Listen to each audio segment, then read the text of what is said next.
Bem-vindos, meus jovens! O tema de hoje é a transição demográfica, quando a população troca de compasso e o futuro do país precisa afinar um instrumento. Demografia não é só contar gente, é entender como nascimentos e mortes reescrevem o orçamento, trocando berçários por leitos, creches por previdência, uma permuta de gerações, em que a régua da idade define quem paga a conta e quem recebe o troco. A transição acontece quando natalidade e mortalidade despencam em tempos diferentes, redesenhando a pirâmide etária. Cada país dança esse baile num compasso próprio. Há quem já esteja no baile dos maduros, há quem ainda esteja no chá de fraldas. Em algumas fases surge o bônus demográfico, a janela em que a população em idade de trabalhar é maioria e o PIB descobre que crescer não é só questão de investimento, mas de ter gente suficiente trabalhando antes de ter gente demais se aposentando. Nos próximos minutos, vamos percorrer os estágios, ver quem está em cada fase e mapear os desafios. Quando investir em escolas é lição de casa e quando reforçar hospitais vira prova final. E como transformar estrutura etária em estratégia de Estado, sem confundir censo demográfico com senso comum. Preparados? Então apertem o cinto que a janela do bônus demográfico fecha rápido. E daqui a pouco é hora da minha soneca. Crescimento demográfico antes e depois da Revolução Industrial. Durante a maior parte da história humana, as sociedades viveram em estagnação malthusiana. Altas taxas de natalidade eram compensadas por altíssima mortalidade, principalmente infantil, causada por doenças, má nutrição e falta de saneamento. Assim, o crescimento populacional era lento e a expectativa de vida baixa. A Revolução Industrial, no final do século XVIII, rompeu esse equilíbrio ao elevar a produtividade e melhorar condições de vida, alimentação e medicina, reduzindo drasticamente a mortalidade. Contudo, as taxas de natalidade permaneceram altas, pois crianças ainda eram vistas como mão de obra essencial nas sociedades agrárias. O resultado foi uma explosão populacional sem precedentes na Europa e depois no restante do mundo, embora em ritmos diferentes, diferença que moldaria os desafios demográficos e econômicos das eras seguintes. Baby Boom. Entre 1946 e 1964, especialmente nos Estados Unidos, mas também no Canadá, Austrália, Nova Zelândia e em partes da Europa, houve uma explosão de nascimentos. Por que isso aconteceu? Vamos considerar o contexto. Milhões de jovens soldados voltaram da guerra e retomaram suas vidas civis. Havia otimismo econômico, pleno emprego, crescimento da riqueza nacional. Os jovens casais se casavam e tinham filhos, muitos filhos. A taxa de fecundidade nos Estados Unidos, que tinha caído durante a Grande Depressão dos anos 30, de repente saltou para mais de 3,5 filhos por mulher. Isso pode não parecer muito para os padrões de países em desenvolvimento da época, mas para uma sociedade já industrializada era um número impressionante. Esse baby boom criou uma geração enorme, uma coorte demográfica massiva que moldou completamente a sociedade americana e ocidental nas décadas seguintes. Quando esses baby boomers eram crianças nos anos 50 e 60, houve uma explosão na construção de escolas. Quando eram adolescentes e jovens adultos nos anos 60 e 70, protagonizaram revoluções culturais e sociais. Quando entraram no mercado de trabalho nos anos 70 e 80, impulsionaram o crescimento econômico. E agora, em 2025, estão se aposentando em massa, criando pressões enormes sobre os sistemas de previdência e saúde. O interessante é que o baby boom foi um fenômeno temporário. As taxas de fecundidade voltaram a cair nas décadas seguintes, mas aquela geração específica continua tendo impactos profundos até hoje. E isso nos mostra como eventos demográficos podem ter consequências que duram décadas, gerações inteiras. Agora vamos ao coração da nossa aula, a teoria da transição demográfica.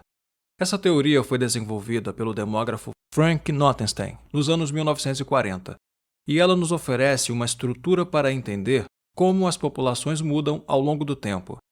A transição demográfica acontece tipicamente em 4 ou 5 estágios distintos.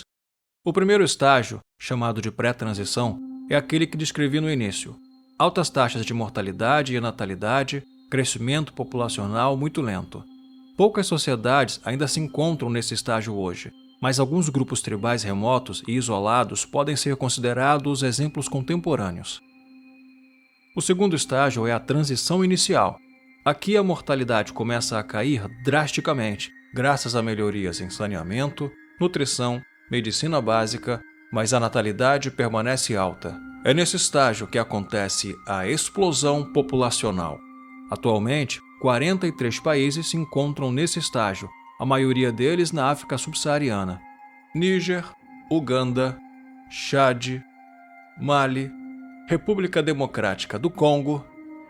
Nesses países, as taxas de fecundidade ainda estão entre 4 e 7 filhos por mulher. A idade mediana nesses países é incrivelmente baixa. No Níger, por exemplo, é de apenas 15,2 anos. Metade da população tem menos de 15 anos. Imaginem o que isso significa para o sistema educacional, para o mercado de trabalho futuro. O terceiro estágio é a transição tardia. Aqui as taxas de natalidade começam a cair, enquanto a mortalidade já se encontra em baixa. O crescimento populacional desacelera.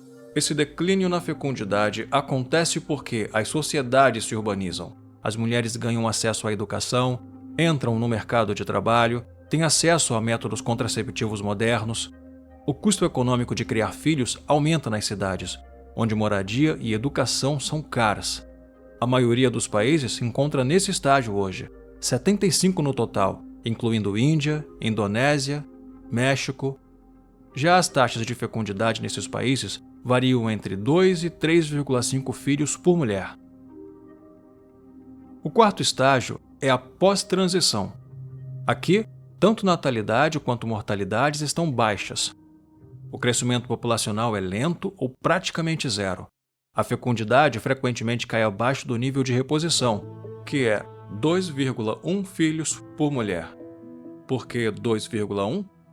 Porque você precisa de 2 crianças para substituir os 2 pais, e a fração 0,1 compensa aqueles que morrem antes de atingir a idade reprodutiva. 35 países estão nesse estágio, incluindo Estados Unidos, Canadá, Austrália, França, Reino Unido e o recém-chegado Brasil. Finalmente, alguns demógrafos propõem um quinto estágio, declínio populacional. Países com taxas de fecundidade muito abaixo do nível de reposição, geralmente abaixo de 1,4 filho por mulher, onde a população está efetivamente diminuindo. Japão, Coreia do Sul, Itália, Espanha, Alemanha são exemplos. A Coreia do Sul tem a taxa de fecundidade mais baixa do mundo, 0,7 filho por mulher. Isso é dramático. Significa que a cada geração, a população coreana poderia, teoricamente, diminuir em 2/3 se essa taxa se mantivesse constante. Agora, a diferença fundamental entre países desenvolvidos e em desenvolvimento é a velocidade dessa transição. Na Europa, a transição levou de 100 a 150 anos. Foi gradual, permitindo adaptações sociais e econômicas. Mas em muitos países asiáticos e latino-americanos, essa transição aconteceu em apenas 4 a 6 décadas. Foi extremamente rápida. O Brasil, por exemplo, reduziu sua taxa de fecundidade de quase 6 filhos por mulher em 1960 para 1,6 em 2025. Isso sem políticas coercitivas como as da China. O resultado foi de urbanização rápida, expansão da educação feminina, acesso à contracepção e mudanças culturais transmitidas inclusive pela mídia. Razão de dependência e bônus demográfico. A razão de dependência é a proporção entre pessoas consideradas economicamente dependentes, ou seja, crianças de 0 a 14 anos, mais idosos acima de 65, e pessoas em idade ativa, de 15 a 64 anos. É uma medida de quantos dependentes cada trabalhador, teoricamente, precisa sustentar. Nos estágios iniciais da transição, a razão de dependência é alta porque há muitas crianças. Na África subsaariana, por exemplo, a razão de dependência infantil é de 71%. Isso significa que para cada 100 pessoas em idade ativa, há 71 crianças dependentes, o que cria uma pressão enorme sobre as famílias e sobre os sistemas de educação e saúde. Mas aqui está o ponto interessante. Conforme a fecundidade cai e aquelas grandes coortes de crianças crescem e entram na idade ativa, mas antes que elas envelheçam, há um período mágico onde a razão de dependência cai dramaticamente.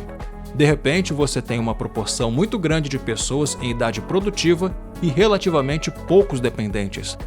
Esse é o tão esperado momento do bônus demográfico ou dividendo demográfico. Durante esse período, se o país fizer as políticas certas, pode experimentar um crescimento econômico explosivo. Foi exatamente isso que aconteceu com os tigres asiáticos, como Coreia do Sul, Taiwan, Singapura, Hong Kong nos anos 70, 80 e 90, e com a China entre 1980 e 2015. Estima-se que a demografia contribuiu com aproximadamente 25 a 44% do crescimento econômico do leste e sudeste asiático durante esse período. Mas, e esse é um mais enorme, o bônus demográfico não é automático. Ele só acontece se os governos investirem massivamente em educação de qualidade, especialmente para meninas, se criarem empregos suficientes para absorver a força de trabalho crescente, se garantirem acesso universal à saúde sexual e reprodutiva, se promoverem governança eficaz e reduzirem a corrupção. Sem essas políticas, aquela enorme população jovem se torna um ônus demográfico, não um bônus. Jovens desempregados, frustrados, sem perspectivas, podem levar à instabilidade social, violência, migração irregular. A África subsaariana está entrando nessa janela de oportunidade agora, mas muitos países africanos não estão fazendo os investimentos necessários. A qualidade da educação é baixa. Apenas 40% das crianças completam o ensino secundário inferior. A criação de empregos não acompanha o crescimento da população em idade ativa. Então, há um risco real de que a África perca o seu precioso bônus demográfico. Vamos aprofundar um pouco mais na questão da taxa de fecundidade. Como eu mencionei, o nível de reposição é 2,1 filhos por mulher. Globalmente, a taxa de fecundidade caiu de 4,8 filhos por mulher em 1950 para 2,25 em 2024. Isso significa que, no nível global, já estamos praticamente no nível de reposição. Mas, e isso é fundamental, essa média global esconde enormes variações. Na África subsaariana, a taxa ainda é de 4,1 filhos por mulher. No Níger, 6,6. Enquanto isso, na Europa, é 1,4. Na Coreia do Sul, é 0,7. Essa divergência está criando tensões geopolíticas sem precedentes. O que acontece quando a fecundidade cai abaixo do nível de reposição e permanece lá por décadas? Bem, eventualmente, a população começa a diminuir. A China já está diminuindo desde 2022, o Japão desde 2019, a Europa como um todo desde 2021. E aqui está o problema. Uma vez que a fecundidade cai para níveis muito baixos, é extremamente difícil revertê-la. A Coreia do Sul investiu mais de 200 bilhões de dólares em políticas pró-natalistas desde 2006, mas a fecundidade continuou caindo. França e países escandinavos têm políticas muito generosas de apoio às famílias, licenças parentais longas, creches subsidiadas e conseguem manter a fecundidade um pouco mais alta, entre 1,6 e 1,9, porém, ainda abaixo do nível de reposição. Por que é tão difícil convencer as pessoas a terem mais filhos? Em sociedades modernas e urbanizadas, ter filhos é caro. Moradia, educação, cuidados infantis, tudo isso consome uma proporção enorme da renda familiar. As mulheres têm aspirações profissionais, carreiras. Adiar a maternidade se torna comum. A idade média da primeira maternidade no Brasil subiu para 28 anos. Em países europeus, frequentemente está acima dos 30. E quanto mais tarde você começa, menos filhos você pode ter biologicamente. Além disso, há mudanças culturais profundas.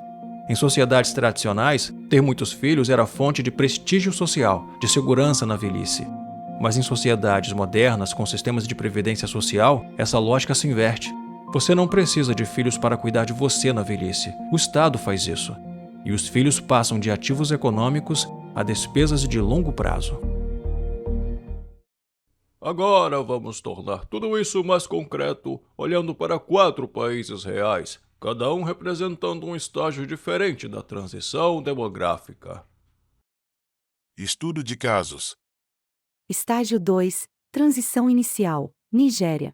A Nigéria é o país mais populoso da África, com 223 milhões de habitantes em 2022. A taxa de fecundidade ainda está em 4,5 filhos por mulher. A idade mediana é de apenas 18 anos. 43% da população tem menos de 15 anos, uma grande protuberância juvenil. A Nigéria tinha apenas 37 milhões de habitantes em 1950. Chegou a 100 milhões em 1992 e 200 milhões em 2019. As projeções indicam que atingirá 377 milhões em 2050 e potencialmente 730 milhões em 2100.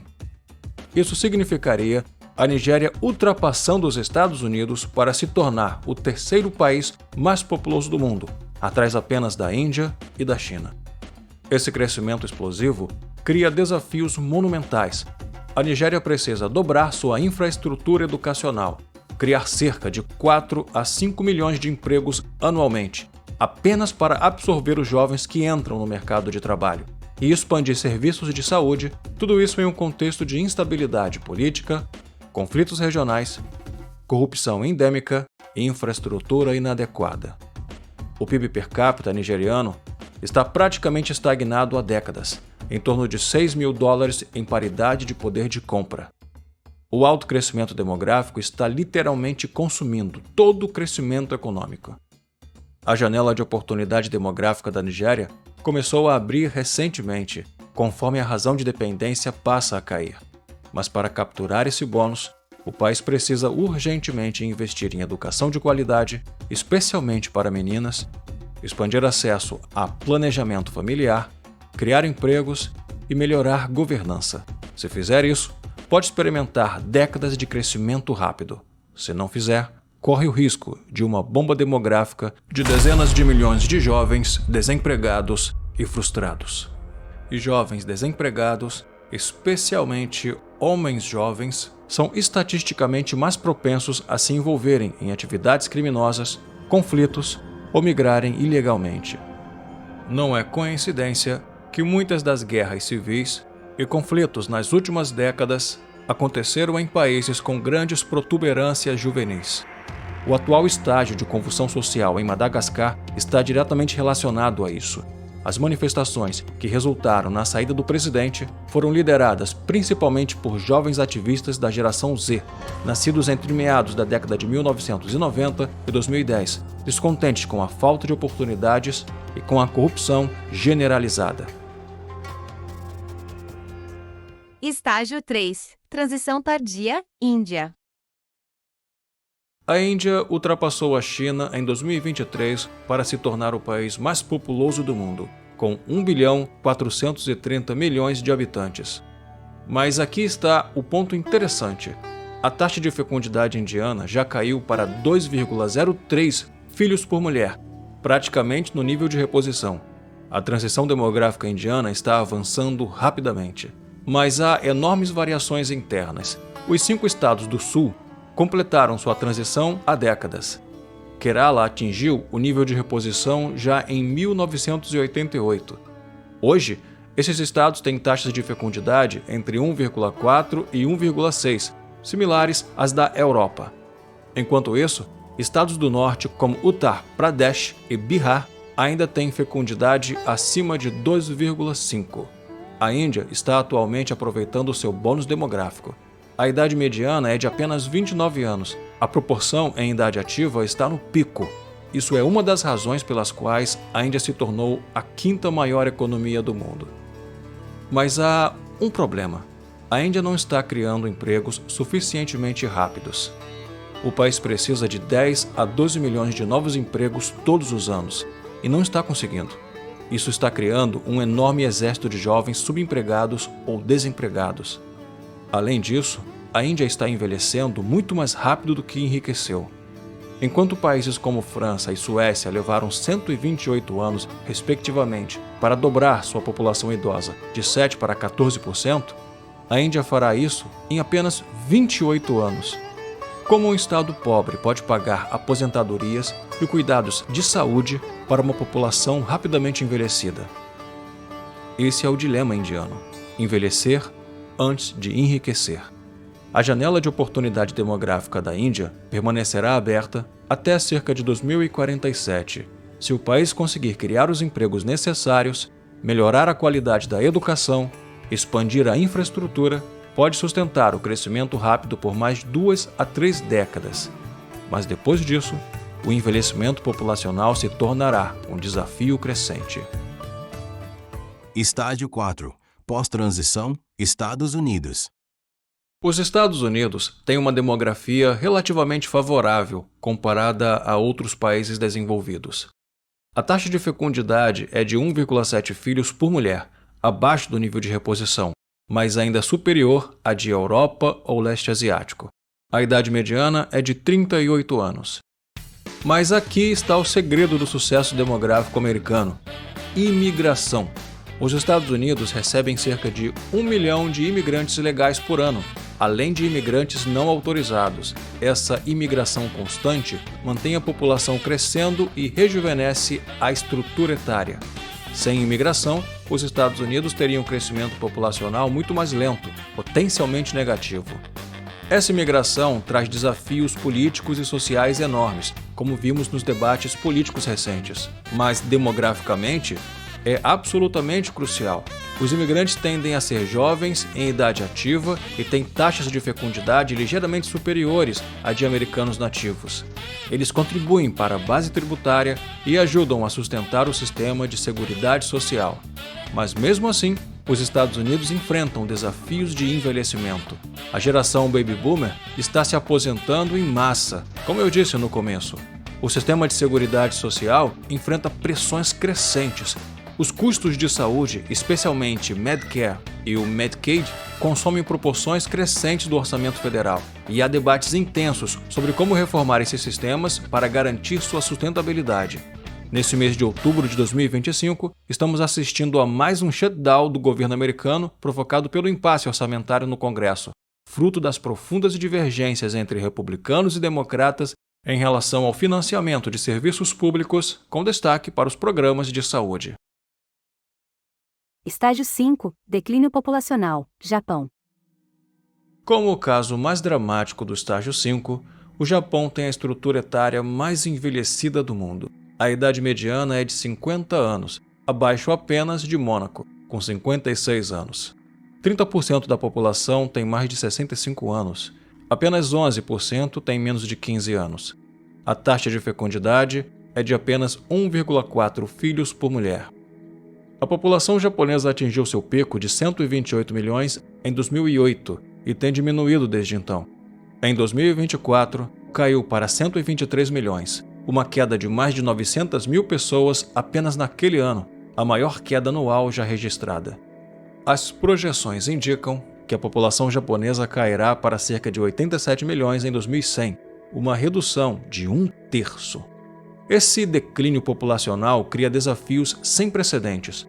A mão de obra está encolhendo. Os sistemas de previdência da maioria dos países desenvolvidos funcionam no modelo de repartição, onde trabalhadores atuais pagam as aposentadorias dos aposentados atuais. Mas, quando se tem 2 trabalhadores para cada aposentado, o sistema se torna insustentável. É o caso do Japão. A força de trabalho japonesa encolheu 5 milhões de pessoas desde 2000. Quem vai trabalhar nas fábricas, nas fazendas, nos serviços?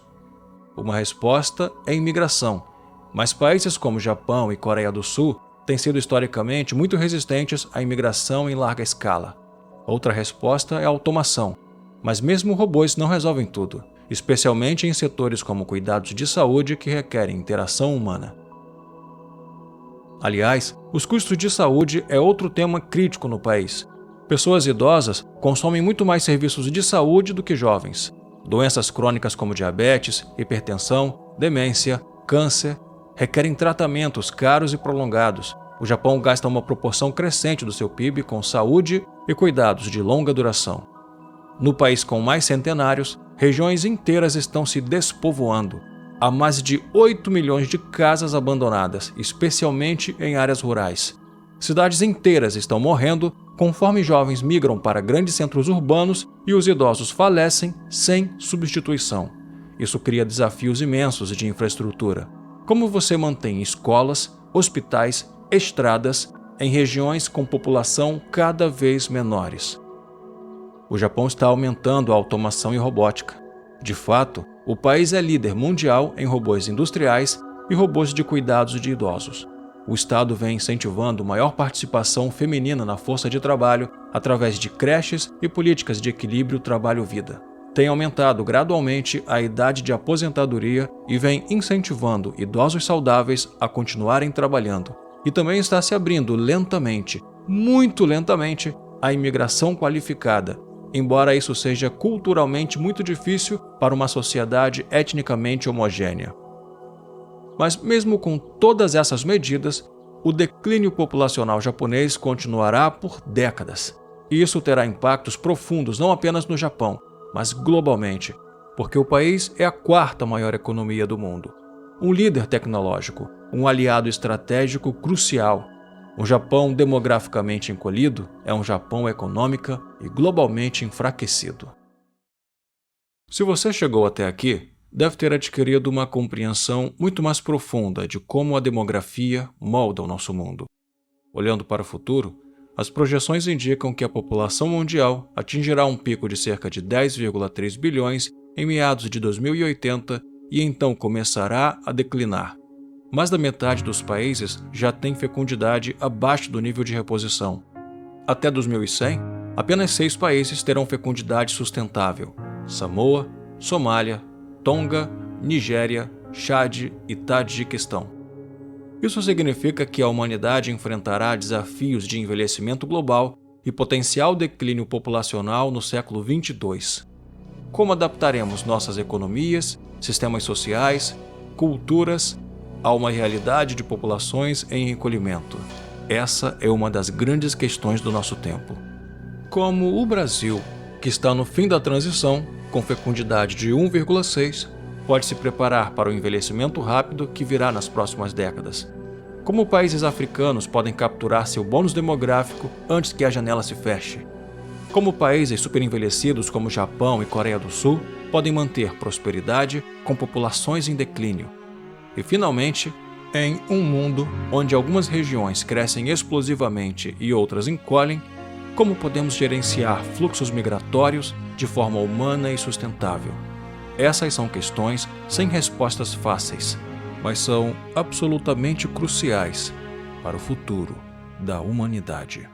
Não deixem de aproveitar a sua juventude e continuem sempre jovens de espírito.